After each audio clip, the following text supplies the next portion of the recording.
Hi everyone. स्वागत है आपका हमारे नए वीडियो में। जैसा कि आपको मालूम है कि यूपी पीसीएस प्री का एग्ज़ाम लगभग 3 महीने रह गया है और इन 3 महीनों में हमें अपनी पढ़ाई में किन किन बातों का ध्यान रखना है ताकि हम आसानी से 140 प्लस मार्क्स अचीव कर पाएँ। इस वीडियो में मैं अपने व्यक्तिगत अनुभव को आधार बनाकर बात करूँगा।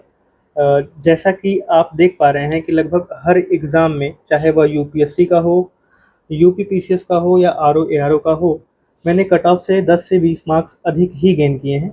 अभी मैं आपको अपनी मार्कशीट दिखाता हूँ। ये 2022 की मार्कशीट है यूपीएससी की। इसमें मेरा 1.35 मार्क्स से सिलेक्शन नहीं हुआ था, यानी मैं नॉट क्वालिफाइड हो गया 1.35 मार्क्स से।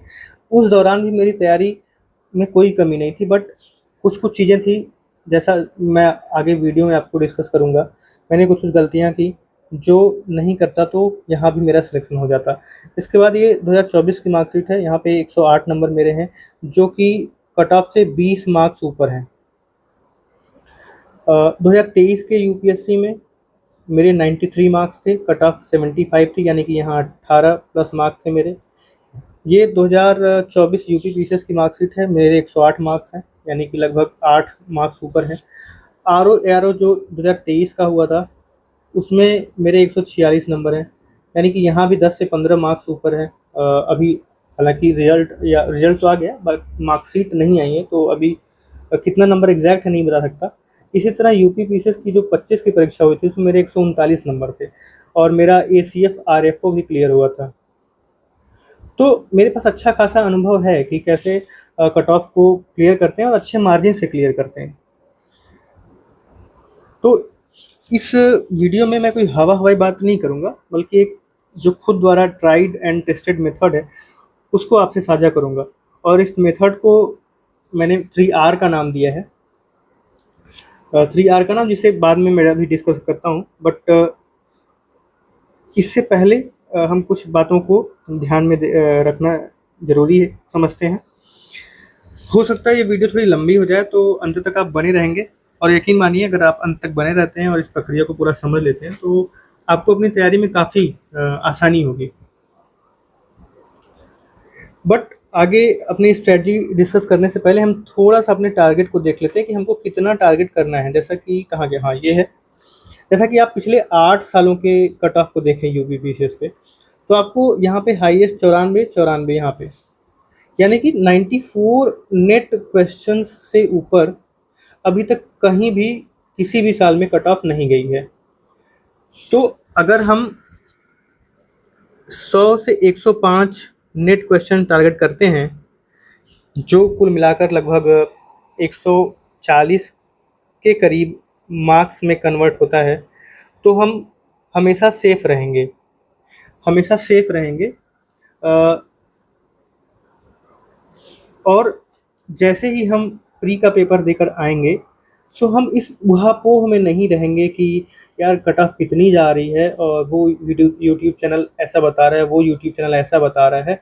तो इस चक्कर में क्या होता है कि हमारा जो 30 से 40 दिन का जो ड्यूरेशन होता है आफ्टर प्री, वो हम इसी चक्कर में वेस्ट कर देते हैं कि कट ऑफ कितनी जा रही है, वो क्वेश्चन डिलीट हो रहा है कि नहीं हो रहा है, इतने क्वेश्चन पे ऑब्जेक्शन हुआ है। इस तरह की बहुत सारी चीज़ें यूट्यूब पे चलती हैं। तो आप इस भीड़ से बच जाएंगे और मानसिक रूप से शांत रहेंगे, और पेपर दे के आने के अगले दिन ही एक दिन आराम कर कर आप मेंस की तैयारी को धार देने में जुट जाएंगे। आपका अलग ही कॉन्फिडेंस होगा, तो आप औरों से 40 दिन यहाँ आगे हो जाएंगे। तो इसीलिए हम 105 क्वेश्चंस नेट क्वेश्चन को टारगेट करेंगे, यानी कि लगभग 140 नंबर। इसके बाद हम थोड़ा-सा देख लेते हैं कि पेपर में सब्जेक्ट के वेटेज क्या-क्या हैं। जैसे कि आपको यहाँ पे दिख रहा होगा कि यहाँ पर करंट अफेयर्स है, इससे 30 से के करीब सवाल आते हैं। इंडियन ज्योग्राफी, वर्ल्ड ज्योग्राफी मिलाकर 20 से 22 सवाल आते हैं। एनवायरनमेंट मिलाकर 15 से 16 सवाल आते हैं। पॉलिटी 20 सवाल 22 सवाल के करीब। हिस्ट्री को देखें तो हम 23 से 26 सवाल हिस्ट्री के आते हैं। इकोनॉमिक्स में 15 सवाल आते हैं, 15 से 16 सवाल रहते हैं, वैरी करते रहते हैं ये। और साइंस में हम 18 से 20 सवाल देखते हैं पेपर में, और यूपी स्पेशल में 4 से 5 सवाल अमूमन हर साल पूछे जाते हैं। तो इस वेटेज को देखते हुए हम विषयों की इम्पोर्टेंस को समझेंगे। तो कुछ इम्पोर्टेंट विषय इस तरह हैं, इसको आप इसी तरह प्रायोरिटाइज कर सकते हैं। जैसे करंट अफेयर्स हो गया, ज्योग्राफी और इन्वायरमेंट से लगभग 30 सवाल आते हैं, 30 से 35 सवाल हर साल रहते हैं।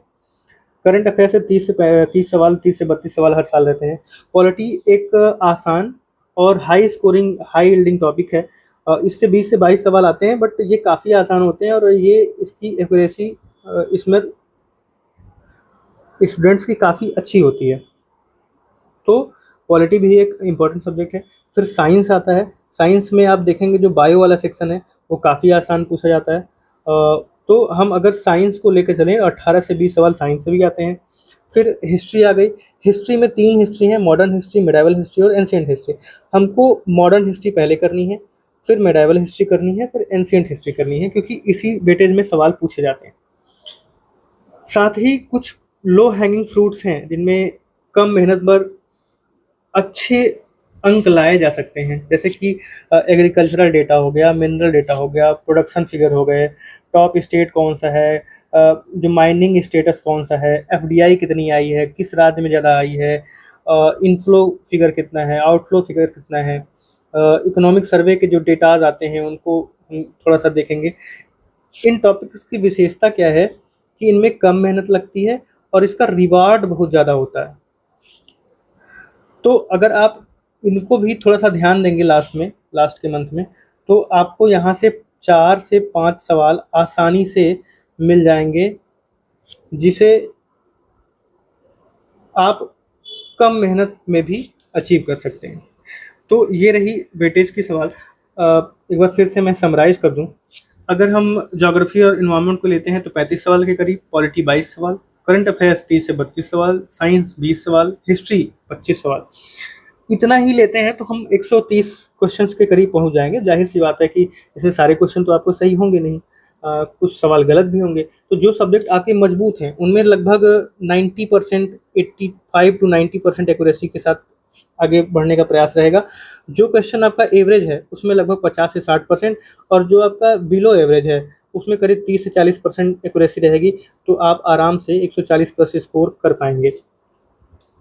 इतना करने के बावजूद भी अभी इकोनॉमी का सेक्शन, यूपी स्पेशल का सेक्शन और जो मैंने डेटा वाला सेक्शन डिस्कस किया, ये बचा हुआ है। ये अगले जो 20 सवाल बनाते हैं उसमें आप अगर अच्छे से पढ़ते हैं तो 10 से 15 सवाल वहाँ से भी हो जाते हैं। तो कुल मिलाकर आप एक अच्छी स्थिति में होंगे अगर इस तरह से पढ़ते हैं। तो ये रही हमारे टारगेट की बात, और थोड़ा सा वेटेज देख लिया हमने सब्जेक्ट का, कौन कौन सा है, कौन कौन सा सब्जेक्ट कितने अंक का आता है। अब हम थोड़ा सा आगे देखेंगे कि हमारी स्ट्रेटजी क्या है, जिसे मैंने शुरुआत में 3R स्ट्रेटजी कहा था। 3R में पहला आर क्या है? रीड, यानी अधिगम। हमें कुछ सीखना है, पढ़ना है। कैसे पढ़ना है? इसके 3-4 पिलर्स हैं। पहला पिलर हो गया कि one source at a time for a subject, यानी कि हमको प्रत्येक सब्जेक्ट के लिए केवल एक सोर्स ही पढ़ना है। ये काफ़ी महत्वपूर्ण बात है। जनरली हम फोमो में, फियर ऑफ मिसिंग आउट में, एक ही सब्जेक्ट के कई सोर्सेज को उठा लेते हैं। जैसे किसी ने कहा भाई लूसेंट से आता है, किसी ने कहा भाई स्पेक्ट्रम से आता है, किसी ने कहा नहीं सुमित सरकार की किताब अच्छी है, किसी ने प्लासी टू पार्टीशन बता दिया। तो हम हिस्ट्री के ही, मॉडर्न हिस्ट्री के ही करीब 2-3 किताबों में फंस कर रह जाते हैं। हमको ऐसा बिल्कुल भी नहीं करना है, बिल्कुल भी नहीं करना है। हमको प्रत्येक विषय के एक सोर्स को चुनना है और उसे मत देना है। एकदम इतना शानदार तरीके से पढ़ना है, इतनी बार पढ़ना है कि उसके कॉन्सेप्ट, उसका पेज नंबर, उसके फैक्ट, सारी चीज़ें हमारे दिमाग में आ जाए। दूसरा, हमें किसी भी सब्जेक्ट को इग्नोर नहीं करना है। सारे सब्जेक्ट्स को लेकर चलना है, किसी को हम छोड़ेंगे नहीं। जनरली क्या होता है कि भाई साइंस छोड़ दिया किसी ने कुछ छोड़ दिया, ऐसे मार्केट में चलता रहता है ना, भाई ये छोड़ के जा सकते हो। तो मेरा ये मानना है कि आप किसी भी सब्जेक्ट को छोड़िए मत। जो आपका स्ट्रॉन्ग सब्जेक्ट है उसे आप स्ट्रॉन्गर बनाइए, जो आपका वीक है उसे कम से कम एवरेज तो ला ही लीजिए। एआई का प्रयोग करिए, यूट्यूब के वीडियोस देखिए, किताबों से पढ़िए, बट अपने वीक सब्जेक्ट को एवरेज सब्जेक्ट लाइए। अगर मान लीजिए उसमें 10 क्वेश्चन आते हैं और आपका वो वीक सब्जेक्ट है, आप उसको इग्नोर करते हैं तो आप एक भी सवाल नहीं कर पाएंगे। बट अगर आप उसको एवरेज करते हैं तो 3-4 सवाल आप निकाल ले जाएंगे। ये आपके लिए पॉजिटिव मार्क्स होंगे। तो इस बात को ज़रूर ध्यान रखें कि कोई भी सब्जेक्ट इग्नोर नहीं होना चाहिए। स्ट्रॉन्ग को स्ट्रॉन्गर, वीकर को एवरेज लेकर हम चलेंगे। आर का तीसरा जो पिलर है वो है हमें पढ़ना कैसे है। हमें पढ़ना कैसे है, कॉन्सेप्ट और फैक्ट को साथ में लेकर पढ़ना है। ये बड़ी इंपॉर्टेंट बात है। जनरली हम क्या सोचते हैं कि हम फैक्चुअल इंफॉर्मेशन पढ़ लेते हैं और हमारी चीज़ें आसान हो जाएंगी, हम एग्ज़ाम निकाल लेंगे। बट जैसा पिछले 3-4 सालों का ट्रेंड रहा है यूपी पीसीएस का, अब वह कॉन्सेप्ट के साथ फैक्ट मिक्स करके सवाल पूछ रहा है। तो हमको भी कॉन्सेप्ट प्लस फैक्ट को साथ में लेकर चलना होगा, नहीं तो हम दुविधा में फंस जाएंगे। जैसे एक एग्जांपल इसका मैं देता हूँ। अभी तक मान लीजिए कोई सवाल आया है कि 26 जनवरी 1950 को भारत की स्थिति क्या थी। तो उसमें एक ऑप्शन होगा भारत लोकतांत्रिक गणराज्य था। ठीक है, ये अभी तक ये पूछा जा चुका है प्रीवियस ईयर में। बट अगर कथन कारण में ये पूछ ले कि भारत एक गणतंत्र है, ये कथन हो गया। अब इसका रीजन उसने कुछ दे दिया, तो ये एक कॉन्सेप्चुअल सवाल हो गया। ये कैसे करेंगे आप? जब तक आप कॉन्सेप्ट को नहीं पढ़ेंगे, नहीं समझेंगे, तब तक आप फैक्ट तो रट लेंगे, तो वो फैक्ट एक तो उसको भूलने की टेंडेंसी ज़्यादा होगी। दूसरा, अगर थोड़ा सा वो क्वेश्चन में कॉन्सेप्ट को मिक्स कर देता है तो आप अनेबल टू सॉल्व की स्थिति में होंगे क्वेश्चन को। जैसे गणतंत्र ही है उदाहरण के तौर पर पहले, तो गणतंत्र कहते किसे हैं? इसकी 2 शर्तें हैं। पहला, किसी भी स्टेट का जो हेड ऑफ स्टेट होता है वो इलेक्टेड होना चाहिए, पहली शर्त। दूसरा, स्टेट के सभी जो पब्लिक ऑफिसेज होते हैं वो सभी नागरिकों के लिए बराबर रूप से खुले हुए होने चाहिए। ये गणतंत्र की 2 शर्तें हैं। अगर आप गणतंत्र एज ए कॉन्सेप्ट समझ गए तो आप आसानी से उस कॉन्सेप्ट का इस्तेमाल करते हुए ये जान लाएंगे कि भारत गणतंत्र क्यों है। और अगर आप गणतंत्र को ही लेते हैं तो अब इसको अगर आप थोड़ा एनालाइज करें कि हाँ किस किस तरह से सवाल पूछे जा सकते हैं, तो अगला जो हमारा पिलर है वो है ट्रेंड एनालिसिस। पीवाईक्यू को बेस बनाकर, घटना चक्र को बेस बनाकर आप थोड़ा सा देखने की कोशिश करेंगे कि किस किस तरह के सवाल पूछे जा रहे हैं और फर्दर कौन से सवाल पूछे जा सकते हैं। जैसे फिर गणराज्य का ही एग्जाम्पल लेते हैं। जैसे अभी तक पूछा जा चुका था कि गणराज्य 26 जनवरी 1950 को भारत की स्थिति क्या है, ये पूछा जा चुका था। हो सकता है कथन कारण में सवाल बना दे गणराज्य की परिभाषा जो मैंने अभी बताया, गणतंत्र की परिभाषा जो मैंने अभी बताया, उसकी शर्तें बता दे, कथन कारण में पूछ ले। तीसरा ये भी हो सकता है कि गणतंत्र से जो गणतंत्र का इतिहास रहा है कि 26 जनवरी को ही गणतंत्र दिवस क्यों मनाया जाता है, उसके पीछे का जो इतिहास रहा है हो सकता है वो पूछ ले। तो हमको ट्रेंड एनालिसिस के द्वारा ये पता करना होगा कि किसी भी टॉपिक में कितनी डेप्थ में सवाल पूछे जा रहे हैं, कौन कौन से डायमेंशन पूछे जा चुके हैं और कौन कौन से पूछे जा सकते हैं। इसका पता कहीं से नहीं, बट जब आप घटना चक्र सॉल्व करेंगे तो उसका जो डिस्क्रिप्शन होता है ना, जब आप डिस्क्रिप्शन को पढ़ेंगे ना तो आपको वहाँ पे नए नए इंसाइट्स मिलेंगे, नए नए फैक्ट्स मिलेंगे, नए नए कॉन्सेप्ट मिलेंगे। आप उन कॉन्सेप्ट को ज़रूर देखें, क्योंकि एग्जामिनर जब सवाल बनाता है तो वो पीवाईक्यू सामने रखता है और वो उसकी कोशिश होती है कि इन्हीं पीवाईक्यू के इर्द गिर्द ही सवाल बनाए जाएं। तो सपोज 1 2 3 4 4 ऑप्शन है ना, तो हो सकता है कि अगला सवाल इन्हीं ऑप्शंस के बेसिस पे बना दिया जाए। तो हमको ट्रेंड एनालिसिस कर कर यह पता करना होगा कि कौन कौन से सवाल पूछे जा सकते हैं और उनका ट्रेंड क्या है, सब्जेक्ट में किस टॉपिक में किस तरह के सवाल पूछे जा रहे हैं और उनकी डेप्थ क्या है। ये सारी चीज़ें हम पहले आर के पिलर्स के अंदर करेंगे। दूसरा आर क्या है? दूसरा आर का सीधा सा मतलब है रिवीजन। यकीन मानिए रिवीजन एक बहुत ही मुश्किल, बोरिंग काम है, परंतु उतना ही आवश्यक है। अगर रिवीजन नहीं है तो आपकी पढ़ाई परीक्षा भवन में काम में नहीं आने वाली। अक्सर स्टूडेंट मुझे मैसेज करते हैं कि सर मुझे घर पर तो सब याद रहता है, लेकिन एग्जामिनेशन हॉल में मुझे कन्फ्यूजन आ जाती है। इसका एकमात्र उत्तर मैं उनको यही कहता हूँ कि आपका रिवीजन नहीं है, आपका रिवीजन उस लेवल पे नहीं है कि आपको चीज़ें आपके पूरे जो ब्रेन है उसका जो फंक्शनल ब्रेन होता है, उसकी जो परमानेंट मेमोरी होती है उसमें वो सारी इन्फॉर्मेशन नहीं गई है, इसीलिए आपको बार बार रिवीजन करना पड़ेगा। और रिवीजन करने का तरीका क्या होगा ये डिस्कस कर लेते हैं। सबसे बड़ा जो मिथ होता है कि हमने किताब उठाई, पहले पेज से पढ़ना शुरू किया और उसको बस हाँ देखते गए, अच्छा ये इन्फॉर्मेशन है, ये इन्फॉर्मेशन है, ये इन्फॉर्मेशन है, अच्छा फिर पन्ना पलट लिया, अगला पन्ने में भी यही करते रहे और लास्ट तक पहुंच गए। ये रिवीजन का सबसे खराब तरीका है। ऐसे रिवीजन हमको बिल्कुल भी नहीं करना है। हमको करना क्या है? हमको करना है एक्टिव रिवीजन, एक्टिव रिकॉल जिसे कहते हैं। अब एक्टिव रिकॉल होता क्या है? तो मैं चलिए एक उदाहरण के माध्यम से आपको बताता हूँ। जैसे आप सभी ने प्रस्तावना नामक चैप्टर पॉलिटी में जरूर पढ़ा होगा, प्रेम्बल का। तो अब अभी हम सोचते हैं जब प्रस्तावना होती क्या है, प्रेम्बल होता क्या है, कहाँ से लिया गया है। आप मन मन इसका आंसर देते रहिएगा, जितने मैं क्वेश्चन पूछ रहा हूँ उसका मन मन आप आंसर देते रहिएगा, और हो सके तो आप कमेंट भी कर सकते हैं। तो शुरू करते हैं कि प्रस्तावना प्रेम्बल कहते किसे हैं, इसे लिया कहाँ से गया है, इसकी भाषा को कहाँ से लिया गया है, भारत में क्या इसके लिए कोई प्रस्ताव पारित किया गया था, जैसा कि उद्देश्य प्रस्ताव। अच्छा, उद्देश्य प्रस्ताव किसने पारित किया था? इसका आंसर JL नेहरू हो सकता है।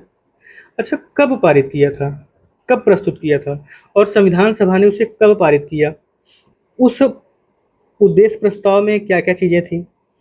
अच्छा, जब हमारा देश आज़ाद हुआ और जब संविधान लागू हुआ तो प्रस्तावना में क्या क्या चीज़ें थी?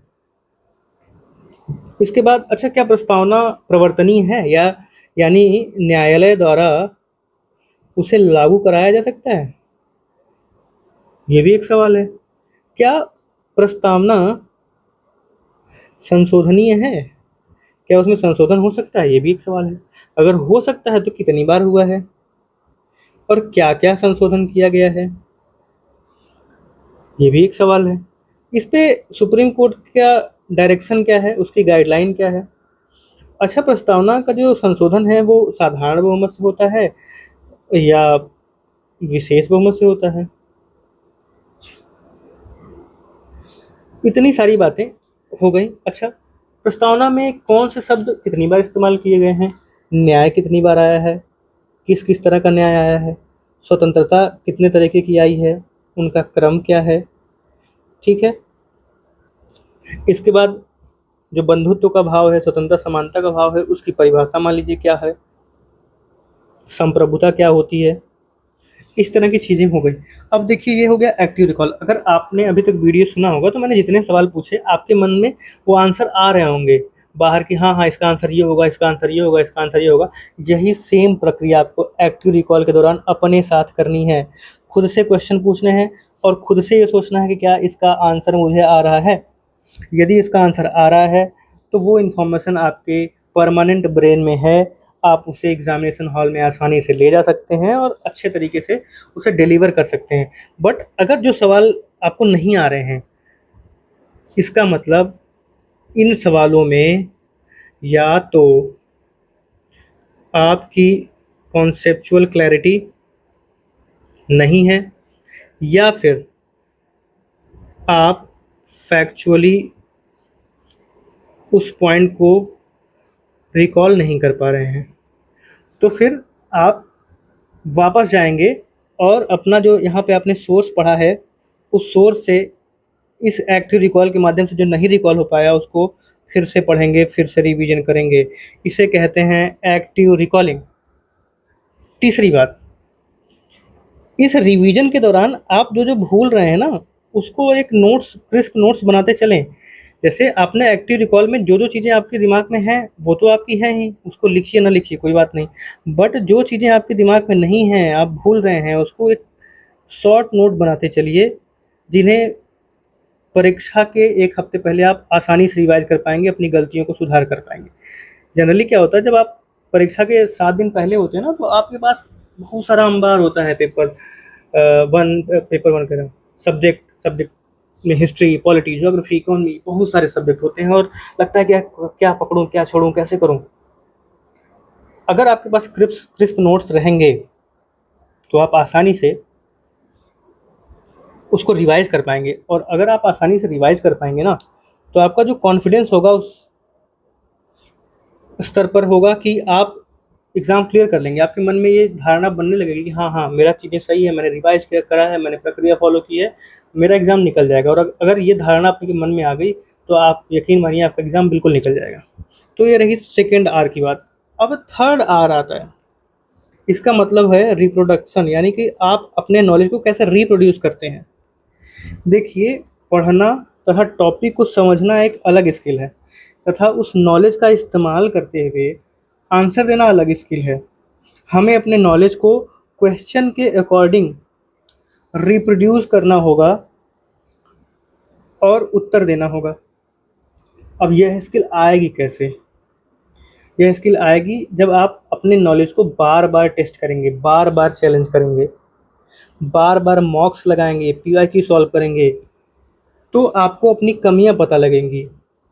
इन कमियों को आप ट्रैक करते रहेंगे एरर ट्रैकर के द्वारा।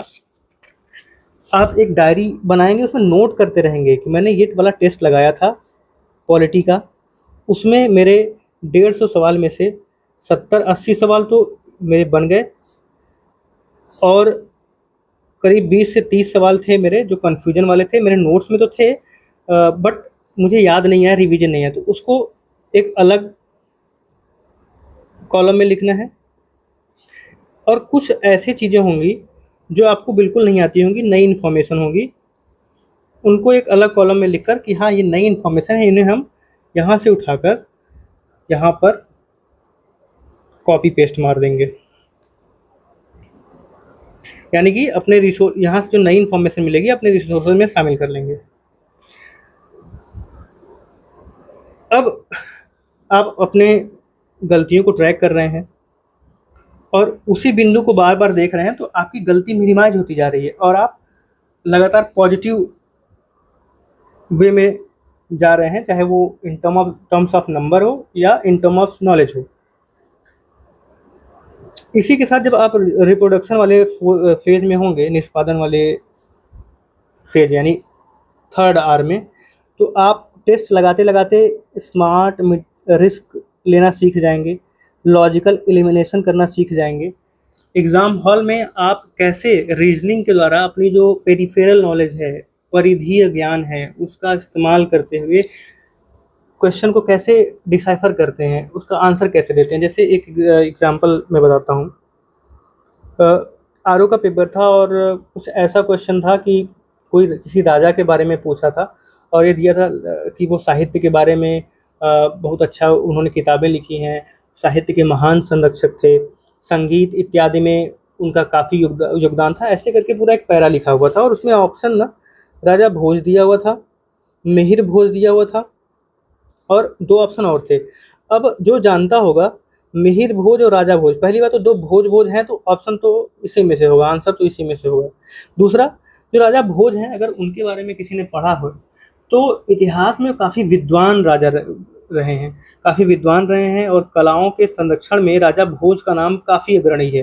तो आप अगर अपनी इस पेरिफेरल नॉलेज का इस्तेमाल करेंगे और पैराग्राफ को बार-बार पढ़ेंगे, तो आपको लगेगा यार ये जो व्यक्तित्व की चर्चा हो रही है राजा भोज से मिलती है, तो आप राजा भोज को लगा देंगे और राजा भोज सही आंसर होगा।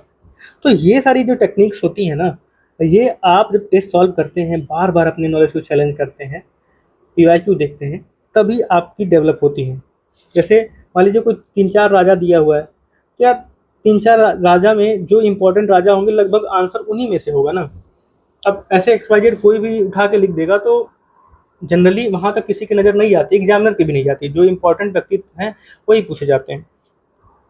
इसके साथ ही जो एग्जामिनर्स का ट्रैप होता है ना, all, none, only, extreme words, इसको भी आप हल करना सीख जाएंगे कि इसको कैसे हम टैकल करें।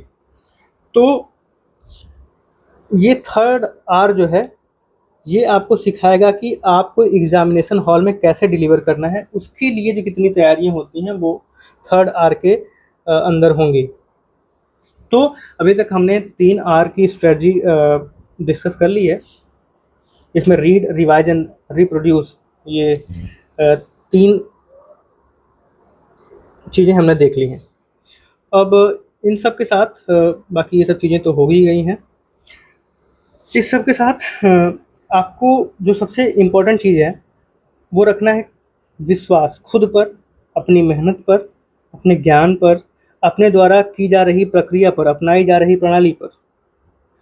यदि आप जो मैंने भी स्ट्रेटजी बताई है, अगर आप उसको फॉलो करते हैं तो यकीन मानिए आपका 140 प्लस का स्कोर कहीं नहीं गया। आप आराम से 140 प्लस स्कोर करेंगे, या अच्छी स्थिति में आप 145 तक स्कोर कर सकते हैं, 145 प्लस स्कोर कर सकते हैं।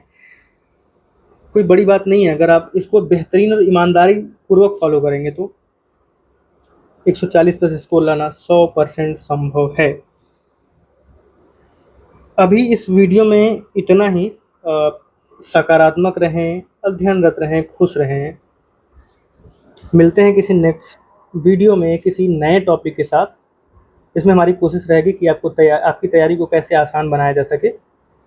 तो तब तक के लिए अपना ध्यान रखिए, मस्त रहिए, खुश रहिए, अध्ययनरत रहिए। धन्यवाद।